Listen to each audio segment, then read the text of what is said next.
Muy bien, una vez más estamos muy contentos de tener al doctor Aleman con nosotros. Vamos a conocerlo mejor en la semana y darles más datos sobre su vida y más sobre su testimonio. Hay muchas cosas que yo quiero que él comparte con ustedes, pero en este momento lo más importante es el mensaje de Dios que él va a compartir con nosotros. Así que presten mucha atención. Voy a invitar al doctor Aleman a venir en este momento para compartir con nosotros la palabra. Adelante.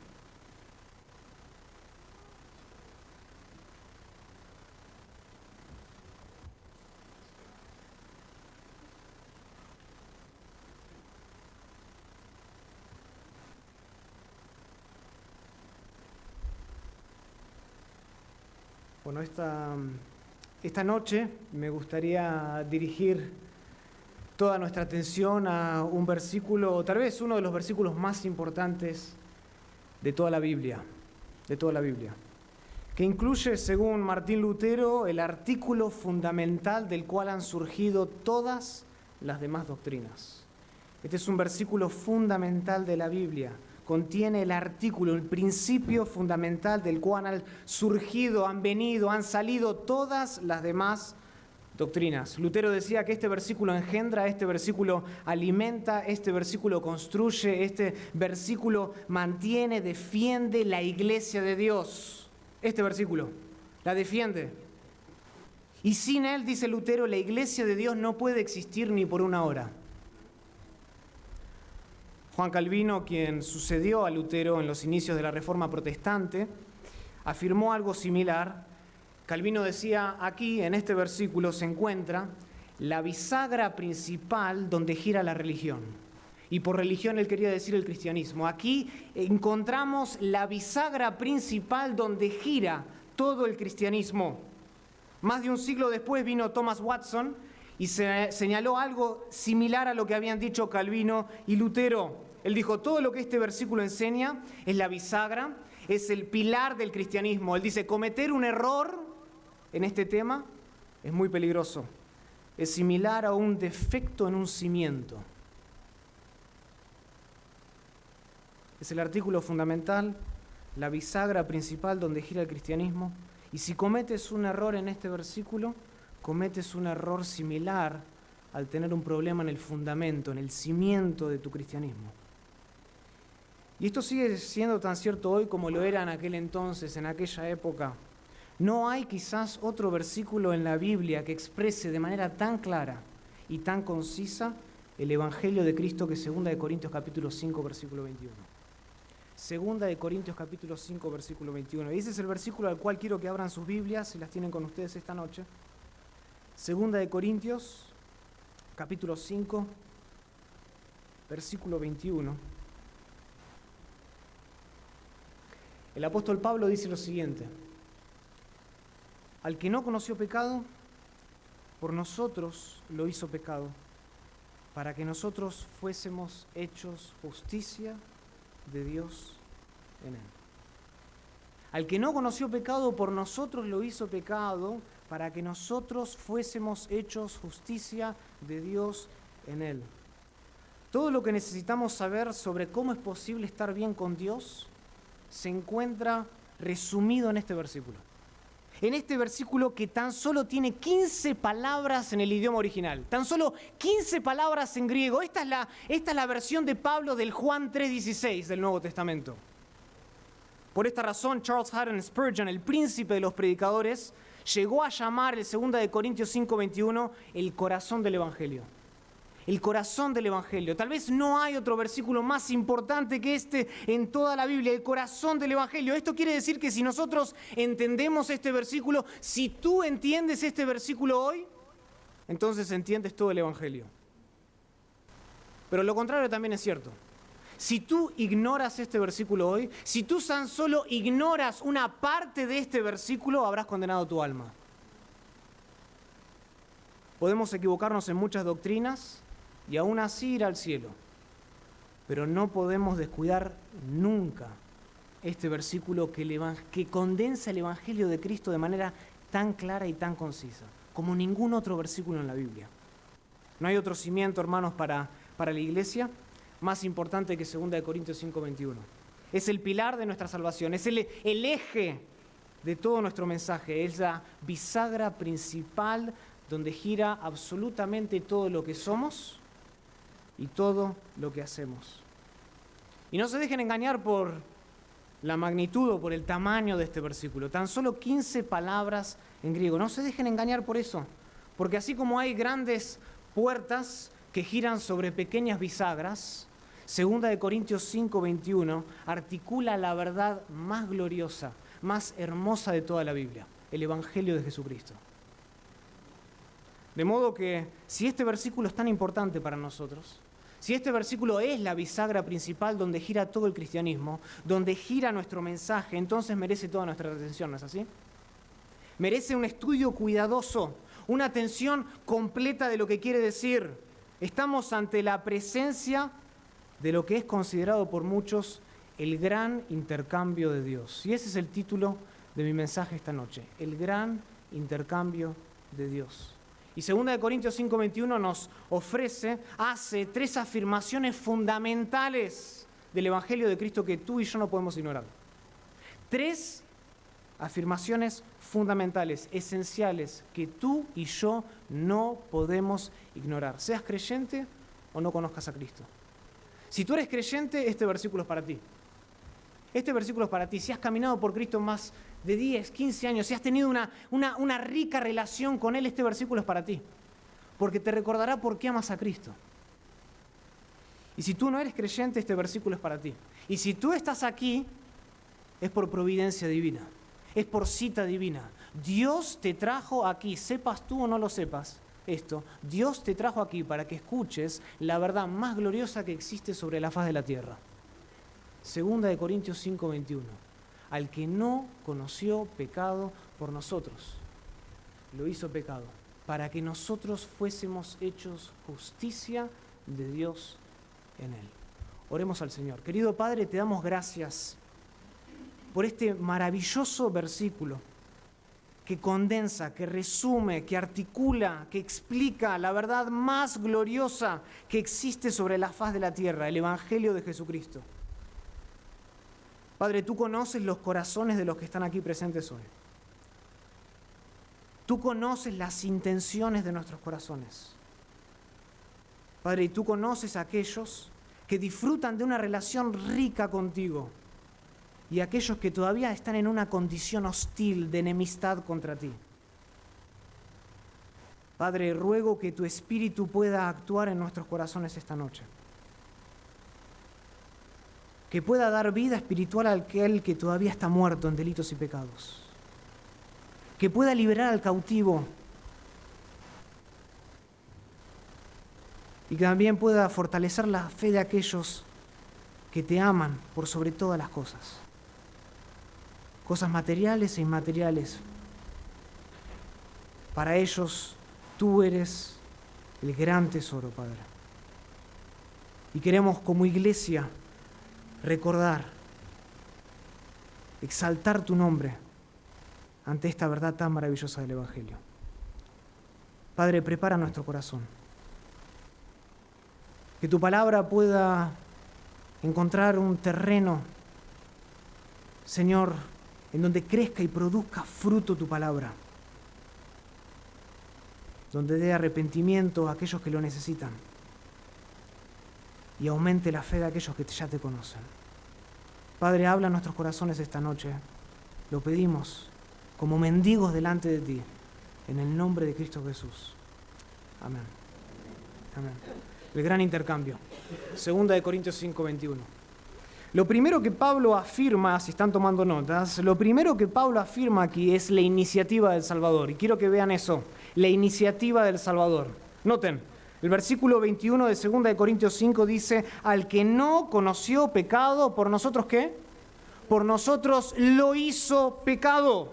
¿Quién hizo a Cristo pecado? Esa es la primera pregunta que nosotros debemos hacernos. ¿Quién hizo a Cristo pecado según 2 Corintios 5:21? Bueno, el final del versículo anterior nos dice, ¿Quién hizo a Cristo pecado? Noten, versículo 20 de 2 de Corintios 5. Así que somos embajadores, dice Pablo, en nombre de Cristo, como si Dios rogase por medio de nosotros, os rogamos en el nombre de Cristo, reconciliados ¿con quién? Con Dios. ¿Con Dios? ¿Quién qué? Que por nosotros lo hizo pecado. El final del versículo anterior revela que Dios mismo es el que estuvo a cargo de esto. Dios hizo a Cristo pecado, de modo que el Evangelio comienza ¿con quién? Con Dios. El Evangelio comienza con Dios. El Evangelio, las buenas nuevas de salvación, es la iniciativa de Dios. Todo lo que este versículo afirma proviene de Dios.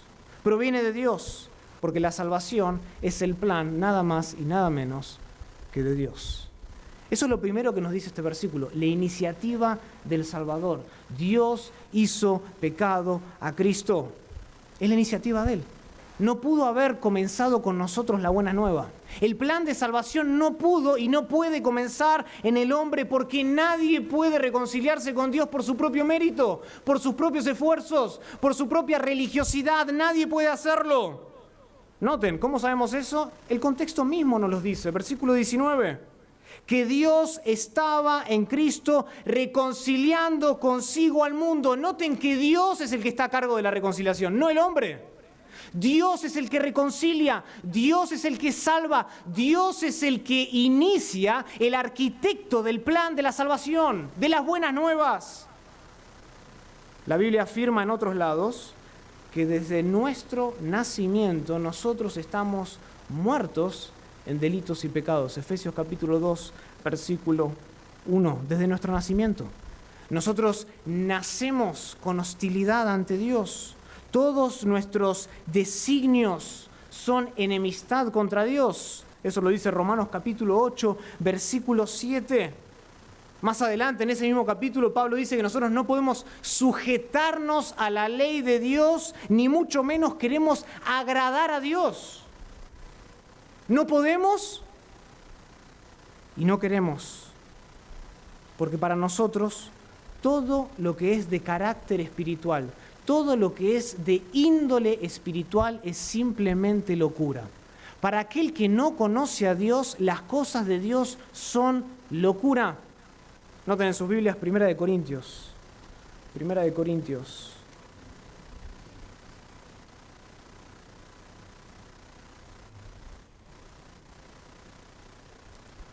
Primera de Corintios capítulo 1. Pablo es enfático en esto, lo repite varias veces a través de esta epístola. Versículo 18, él dice, porque la palabra de la cruz, las buenas nuevas, el evangelio de salvación, dice, es que locura a los que se pierden. Es locura. Versículo 23. Pero nosotros predicamos a Cristo crucificado. Para los judíos ciertamente tropezadero y para los gentiles ¿qué? Locura. Capítulo 2, versículo 14. Pero el hombre natural, el hombre que no conoce a Dios, no percibe las cosas que son del Espíritu de Dios, porque para él son locura.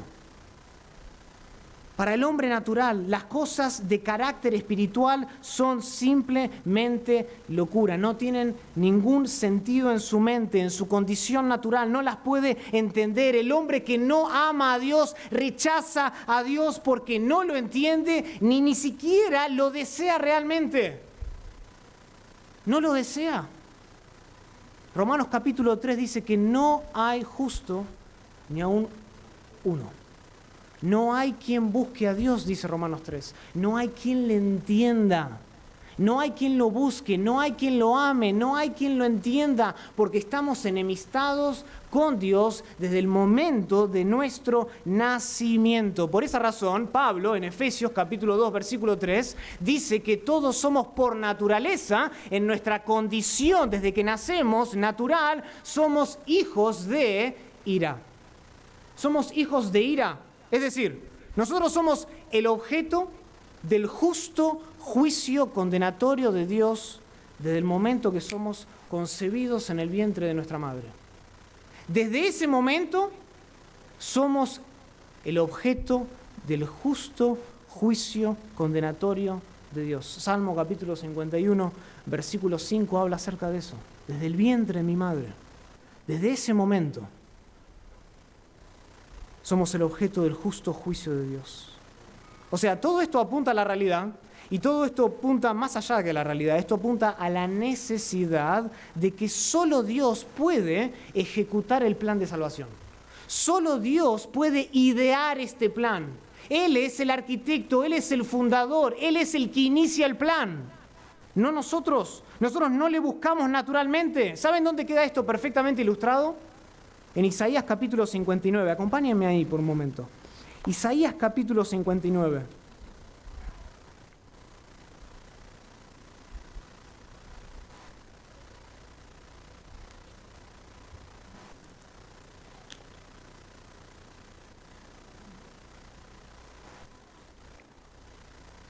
Isaías capítulo 59. Noten versículo 9, voy a leer esta sección, creo que es importante. Dice así, versículo 9 de Isaías 59, por esto se alejó de nosotros la justicia, y no nos alcanzó la rectitud. Esperamos luz, y aquí tinieblas, resplandores, y andamos en oscuridad. Escuchen, palpamos la pared como ciegos, andamos a tientas como sin ojos, tropezamos a mediodía como de noche. Estamos en lugares oscuros como muertos, gruñimos como osos todos nosotros y gemimos lastimeramente como palomas.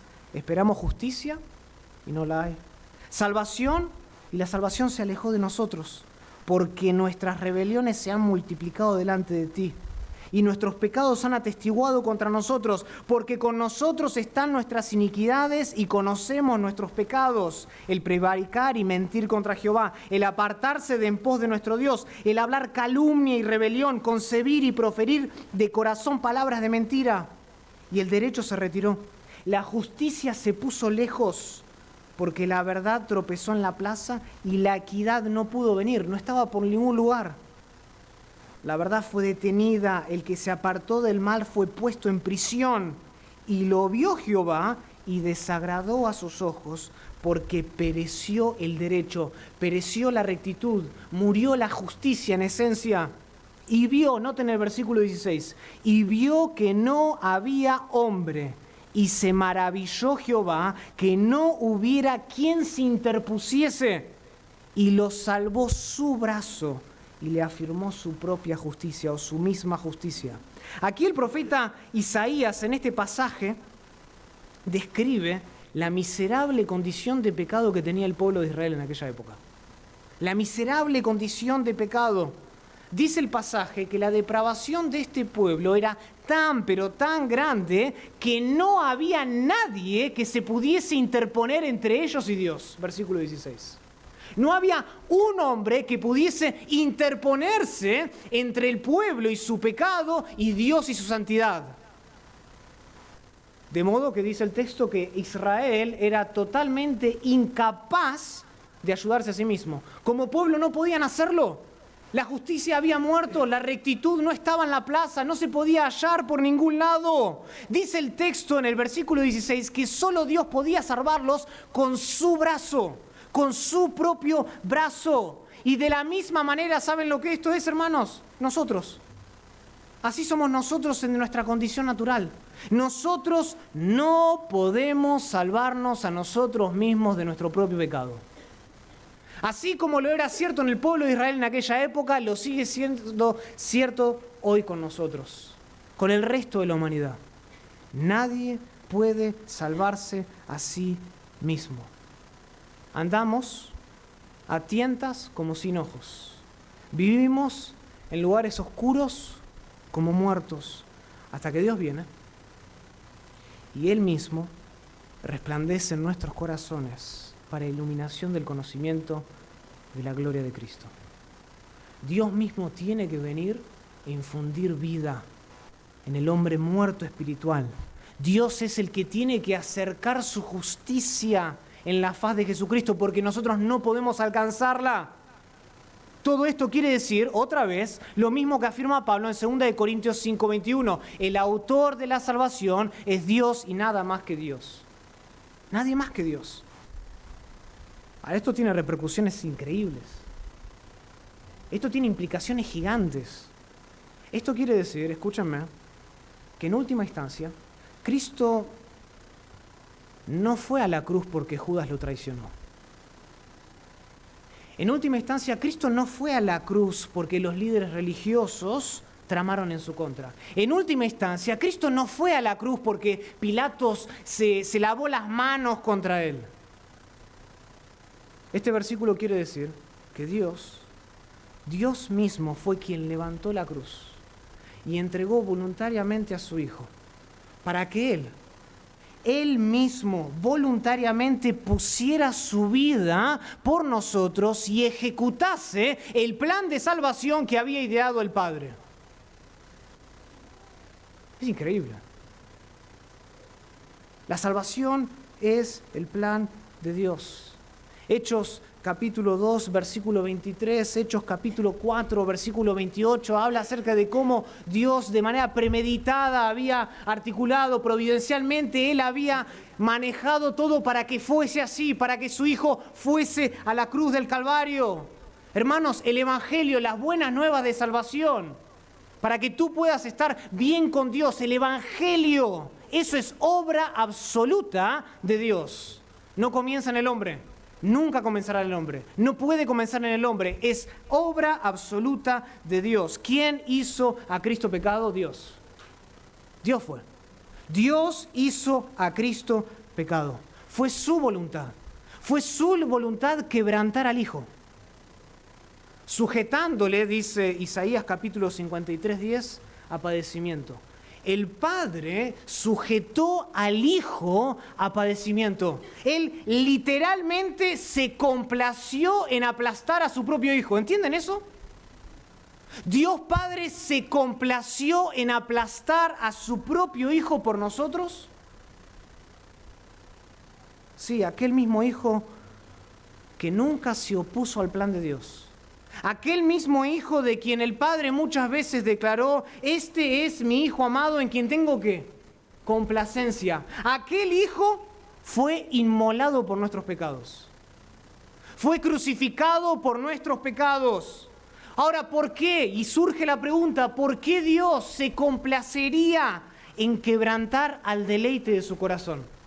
Por pecadores ingratos como nosotros. ¿Por qué Dios se complacería en aplastar a su propio Hijo por hombres y mujeres hostiles como nosotros? Ingratos, pecadores, malhechores. ¿Por qué Dios haría eso? ¿Qué fue lo que motivó a Dios a sujetar a su Hijo perfectamente obediente al peor de los quebrantos, la muerte en una cruz, a todas las angustias posibles por enemigos como nosotros? ¿Y saben cuál es la respuesta? El amor.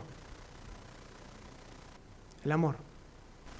El amor soberano, totalmente soberano de Dios. Conocen versículos como Juan 3:16, ¿no es así? Porque de tal manera amó ¿quién? Amó Dios al mundo, que ha dado a su Hijo unigénito, para que todo aquel que en Él crea no se pierda, mas tenga vida eterna. Noten que el versículo nos dice que Dios es el que ama. Dios es el que da a su Hijo. Dios es el que provee vida eterna. Romanos capítulo 5, versículo 8. Mas Dios muestra su amor para con nosotros, en que siendo aún pecadores, Cristo ¿qué? Murió por nosotros. Noten que Dios es el que ama. Efesios capítulo 2, versículo 4. Pero Dios.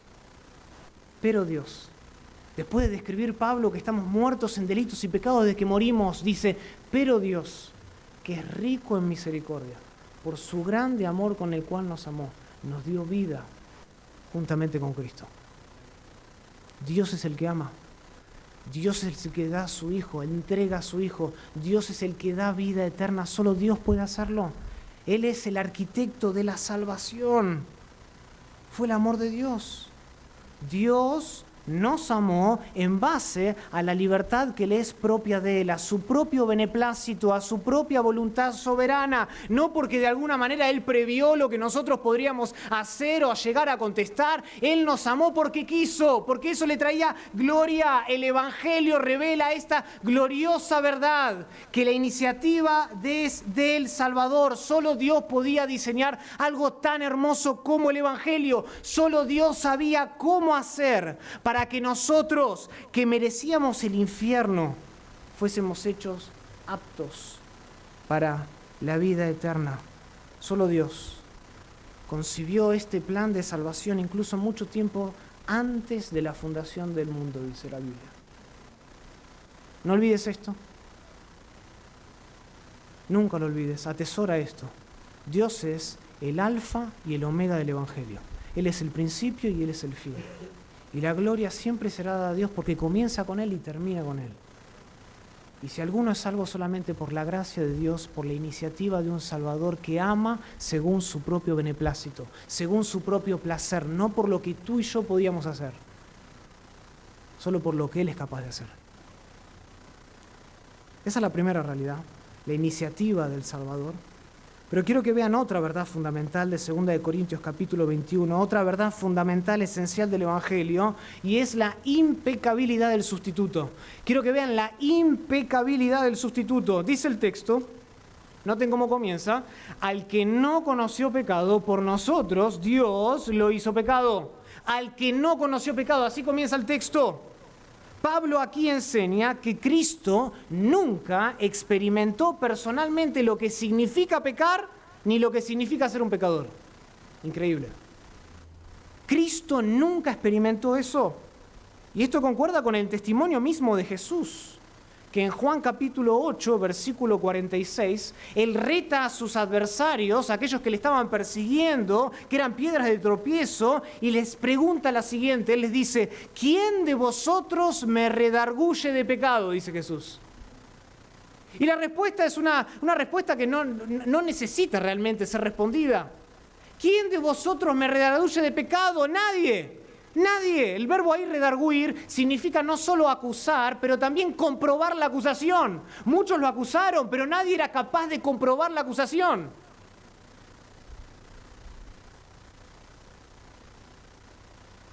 La pregunta implica claramente que Cristo no solo no tenía conciencia de ningún pecado en sí mismo, sino que de hecho Él no tenía pecado. No tenía pecado. Noten en Lucas capítulo 23, en este pasaje se ve varias veces, se afirma esta realidad.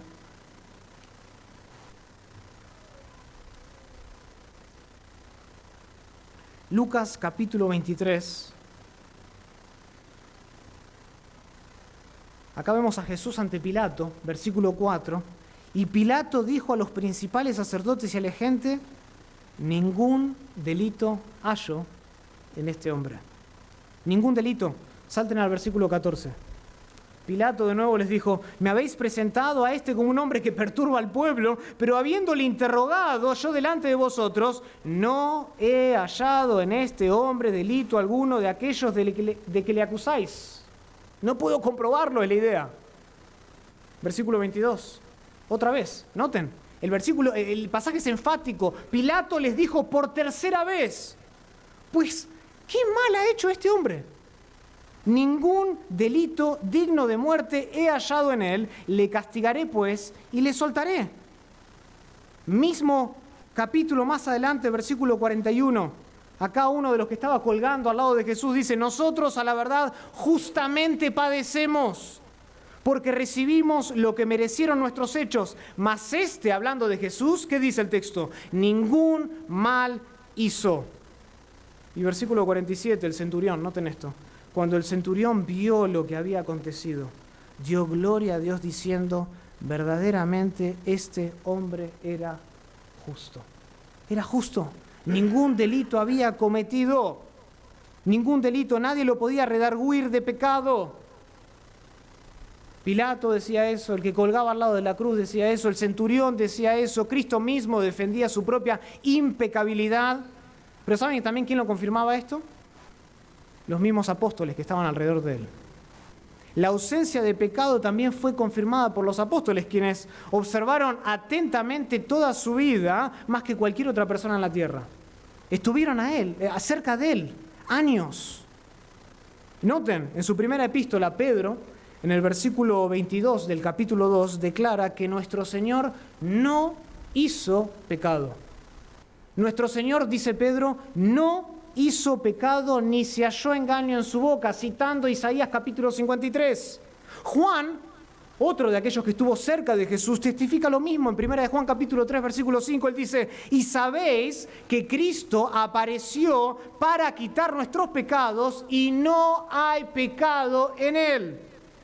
El autor de Hebreos, por su parte, observa que Cristo fue tentado en todo según nuestra semejanza, pero sin pecado. En Hebreos capítulo 4, versículo 15. Y más adelante, el mismo autor de Hebreos, en el capítulo 7, versículo 26, él vuelve a enfatizar la impecabilidad de nuestro Señor. Y lo describe, ¿saben cómo qué? Como santo. Lo describe como inocente. Lo describe como sin mancha, apartado de los pecadores y hecho más sublime que los cielos. Ese es Cristo. Ese es nuestro sustituto. Aquel que colgó en la cruz era sin pecado. Sin pecado. Cristo no conoció pecado de ninguna manera. Eso es lo que 2 Corintios 5, 21 afirma. Esto es increíble, hermanos. Piénsenlo conmigo por algún momento. Esto significa que Cristo nunca tuvo un mal pensamiento. Que Cristo nunca tuvo una mala intención. Que de la boca de Cristo nunca se profirió una palabra mala. Que Él nunca hizo una mala obra con intenciones equivocadas. Toda su vida fue perfecta de principio a fin. En todo momento, Él vivió para el deleite de su Padre. Siempre, sin ningún tipo de contaminación. Él siempre estaba viviendo para el placer de su Padre. No hay duda de esto. Eso es lo que la Biblia afirma. Cristo era sin pecado. Pero ¿saben qué es aún más maravilloso que esto? Que inmediatamente después de que Pablo afirma la impecabilidad de Cristo en 2 Corintios 5, 21, él dice, al que no conoció pecado, ¿qué? Por nosotros lo hizo pecado. Por más increíble que sea el hecho de que Cristo fue sin pecado, que no conocía el pecado, dice que Dios lo hizo pecado, ¿por quién? Por nosotros. Por nosotros. Esta preposición, por, nos introduce a nosotros a un concepto que en la teología se conoce como el concepto de la sustitución. Él murió por nosotros. Otra manera de traducir esto es en lugar de, en nombre de. Al que no conoció pecado, en nombre de o en lugar de nosotros, lo hizo pecado.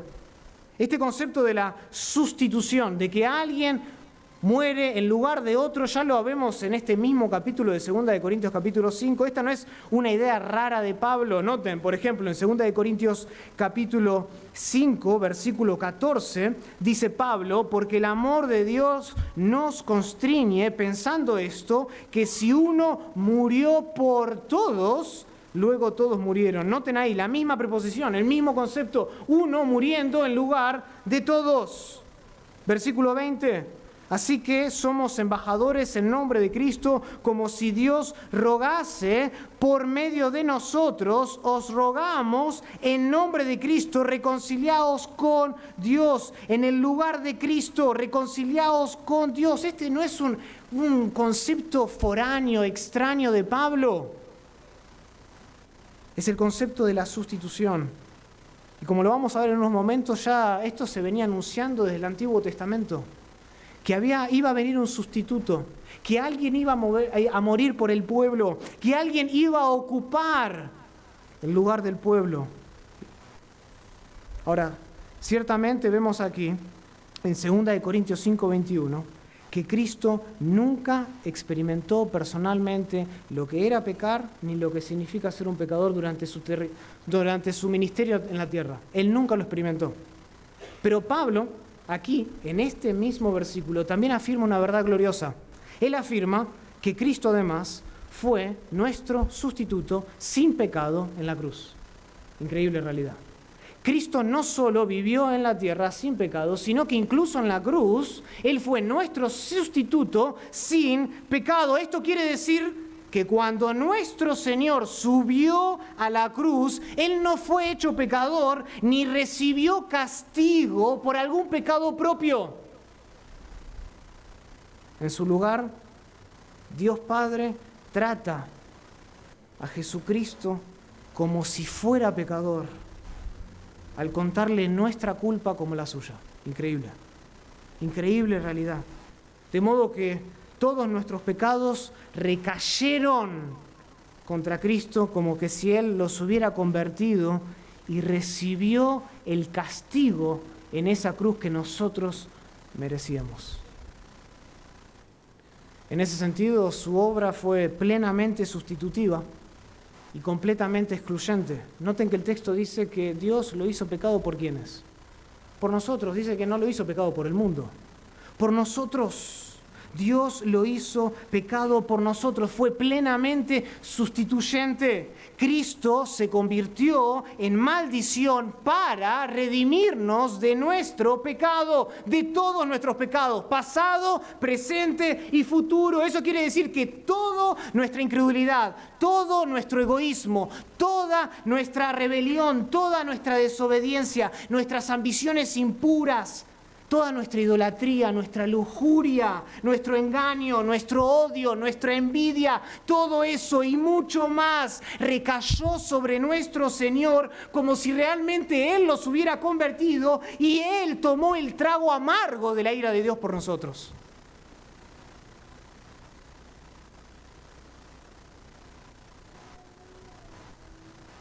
Él toma el trago amargo de la ira justa de Dios por nosotros y toma toda la copa, toda la ira de Dios por nuestro pecado. Ahora, la manera más simple tal vez de ilustrar este concepto de la sustitución lo encontramos en el Antiguo Testamento. De hecho, en el Antiguo Testamento ya veíamos destellos de lo que estaba por venir. Acompáñenme a Levíticos capítulo 16. Levítico capítulo 16.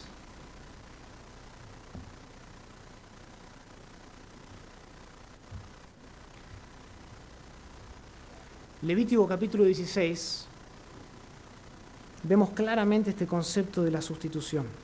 Sabemos que en el pueblo de Israel, una vez al año, el sumo sacerdote entraba en el lugar santísimo para hacer expiación por sí mismo, por toda su casa y por toda la congregación de Israel. Eso lo leemos en el versículo 17.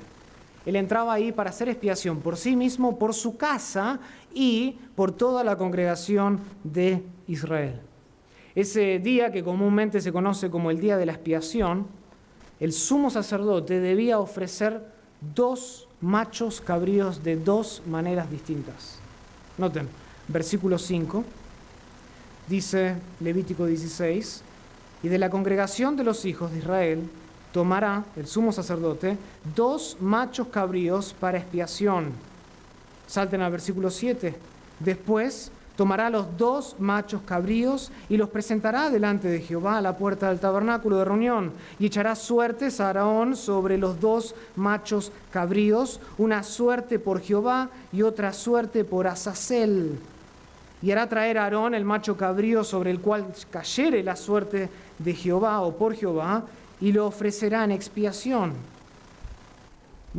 Pero el macho cabrío sobre el cual cayere la suerte por Azazel, lo presentará vivo delante de Jehová para hacer la reconciliación sobre él, para enviarlo a Azazel al desierto.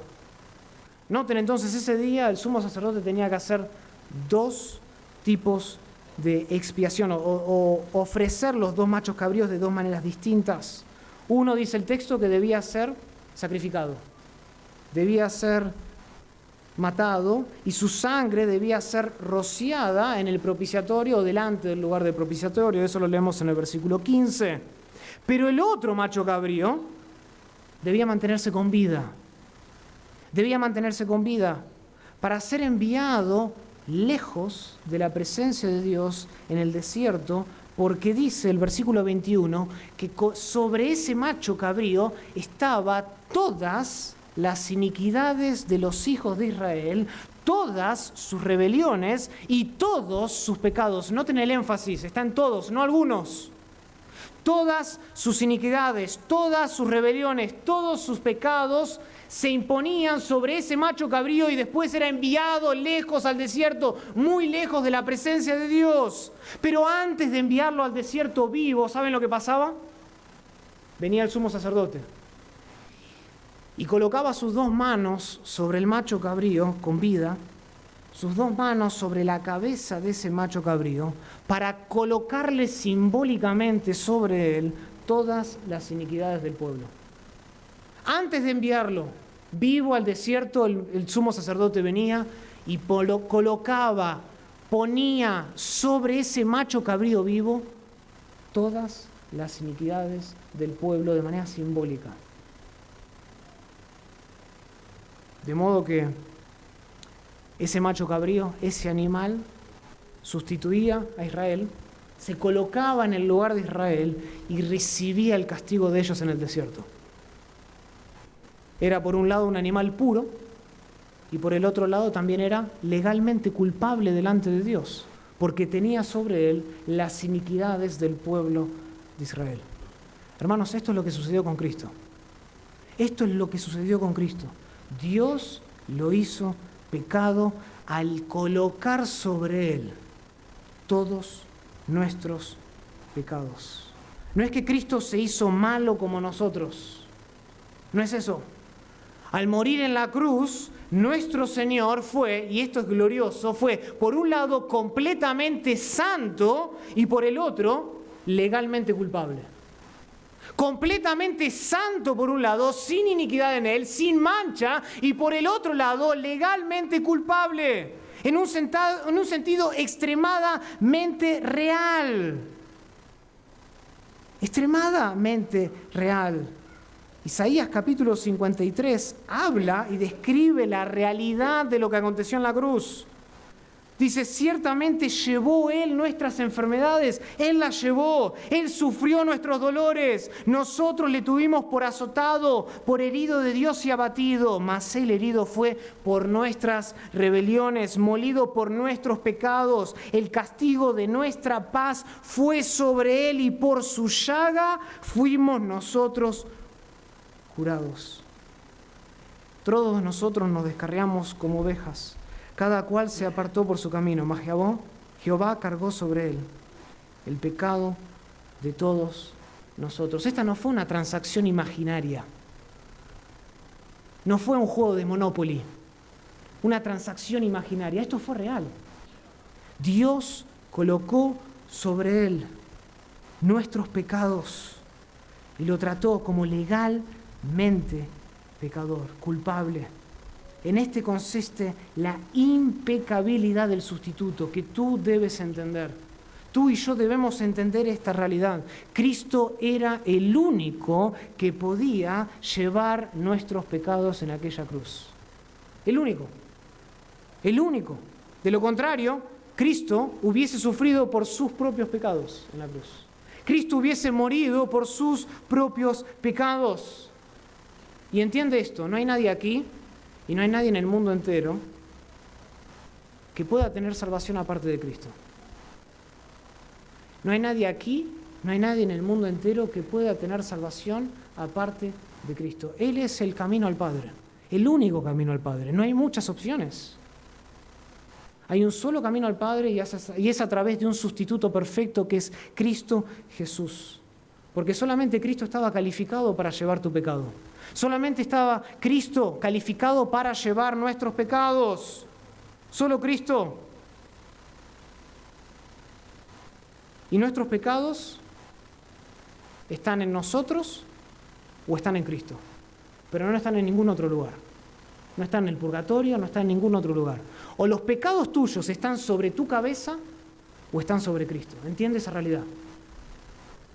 ¿Están sobre tu cabeza o están sobre la cabeza de Cristo? Y si están en Cristo, gloria a Dios. Porque significa que tu deuda está saldada, que tu deuda eterna ha sido saldada por un sustituto puro, sin mancha delante de Dios. Pero si tus pecados todavía están sobre ti, no te va a alcanzar la eternidad para pagar la deuda. La deuda que tú tienes ante Dios. No te va a alcanzar la eternidad entera para poderle pagar a Dios la deuda de tu pecado, que es la muerte eterna.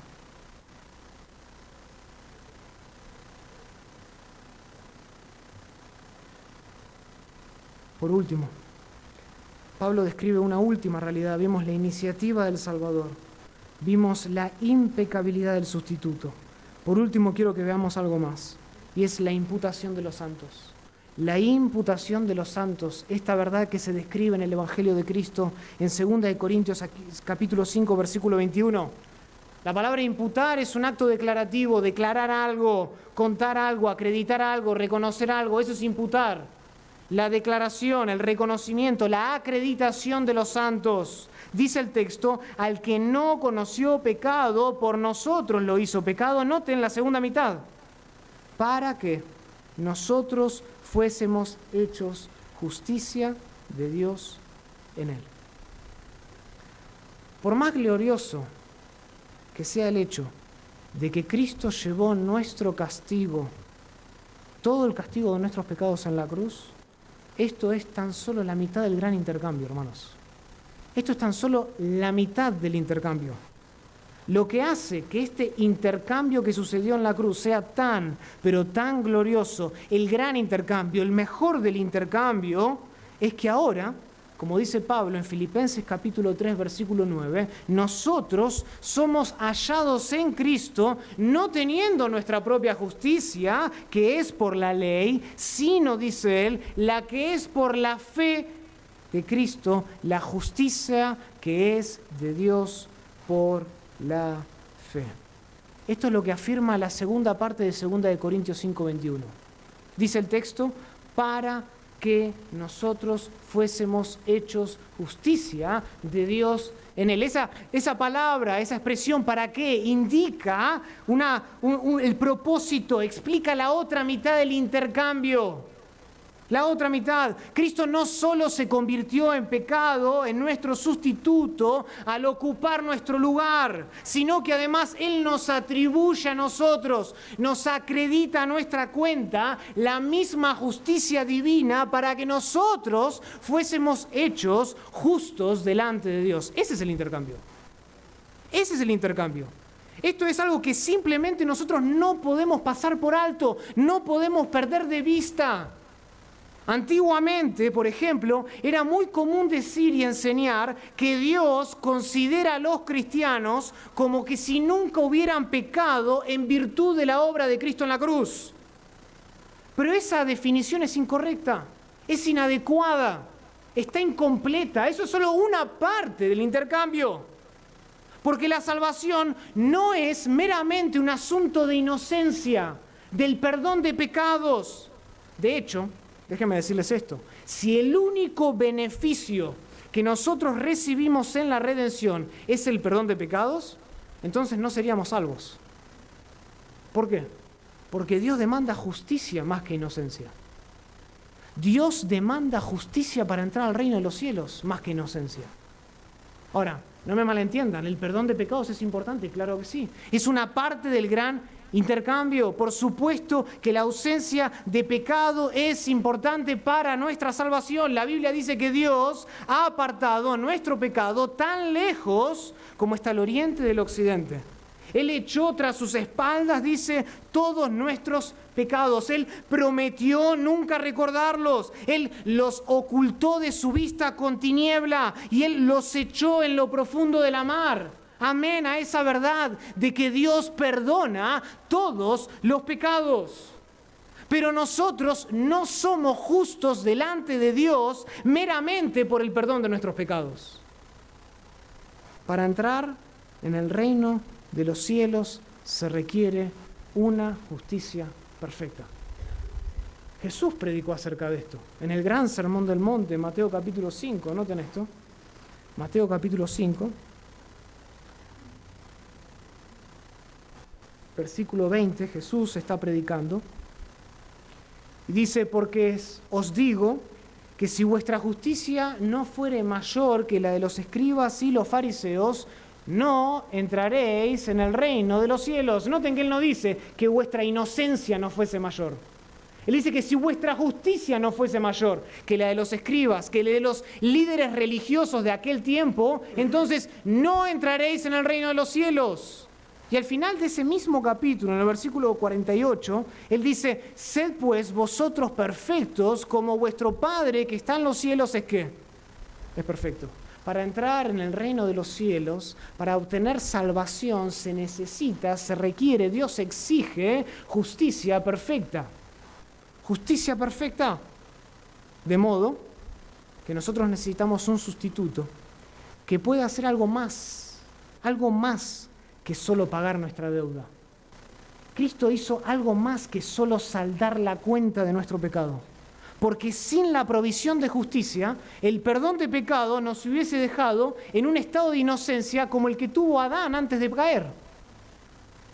O sea, se nos consideraría como que si nunca hubiéramos pecado, pero también como que si nunca hubiéramos obedecido. Un estado de inocencia. Por esta razón es absolutamente necesario, indispensable que nosotros recibamos la justicia de Dios y que tengamos un sustituto capaz de acreditarnos, de darnos, de contarnos a nosotros la justicia misma de Dios. Cristo hizo algo más que morir por tus pecados. Muchas veces en nuestras iglesias nos enfocamos en esa parte del intercambio y nos olvidamos de la otra. Cristo hizo algo más que solo saldar la cuenta, morir por nuestros pecados. Él también nos otorgó, nos dio la misma justicia de Dios en el Evangelio. Romanos capítulo 1, versículo 17 dice que la justicia de Dios se revela en el Evangelio. Es por la fe y para la fe. Romanos capítulo 3, versículo 22 dice que la justicia de Dios por medio de la fe en Jesucristo es para todos los que creen en Él. O sea, todos los que creen en Cristo Jesús pueden obtener la misma justicia de Dios para entrar en el reino de los cielos. Esto es algo increíble, hermanos. Piensen por un segundo. La justicia de Dios por nuestros pecados. No hay mejor intercambio que este. No hay mejor día que este. No hay casamiento que valga. No hay vacaciones que valgan. No hay casa que se compare. No hay nada en la tierra que se compare a este intercambio. Tus pecados por la justicia que Dios demanda para entrar en el reino de los cielos. No hay nada que supere esto. Nosotros fuimos revestidos, aquellos que creímos en Cristo. Somos revestidos con el mismo manto de justicia, para que ya no vivamos para nosotros mismos, sino para aquel que murió y resucitó por nosotros. De modo que ahora, como dice 2 Corintios capítulo 5, versículo 17, todo aquel que cree en Cristo es nueva criatura. Nueva criatura. Las cosas viejas pasaron porque fuimos constituidos justos, contados por justos ante los ojos de Dios. En otras palabras, la misma justicia que Dios exigía antes de aceptarnos es la misma justicia que nos proporciona por medio de Cristo. Increíble. La misma justicia que Él demanda es la misma justicia que Él ofrece a todo aquel que cree en Cristo para salvación. Entonces no es de extrañar que Pablo en este mismo capítulo, en el versículo 18, después de afirmar que todo aquel que cree en Cristo es una nueva criatura, él dice en el versículo 18, y todo esto proviene de Dios. Todo esto proviene de Dios. Solamente Dios es capaz de salvar al hombre. Solo Dios puede ejecutar el plan de salvación, un plan tan maravilloso que satisface su justicia justa por un lado y acredita su justicia al pecador por el otro. De modo que Dios es el justo y es también el que justifica. Dios es el justo, el que demanda justicia y el que proporciona justicia a través de su Hijo. Si no fuera por la imputación de los santos, nosotros no podríamos estar reconciliados con Dios. Fuera imposible reconciliarnos con Dios. Estaríamos en pecado, lejos de Él, apartados. Este es el gran intercambio. Este es el gran intercambio del cual nosotros, que hemos creído en Cristo, cantaremos por toda la eternidad. Y no callaremos ni un día en el cielo. Cantando siempre de que Dios, en la cruz, trató a Cristo como si en realidad hubiese cometido todos nuestros pecados, para que ahora pueda considerarnos a nosotros completamente justos y aptos para poder participar de esa herencia incorruptible en los cielos, a la cual nadie puede entrar al reino a menos que sea perfecto como Dios es perfecto. Y si tú estás aquí y no conoces a Dios, y si tú estás aquí por invitación,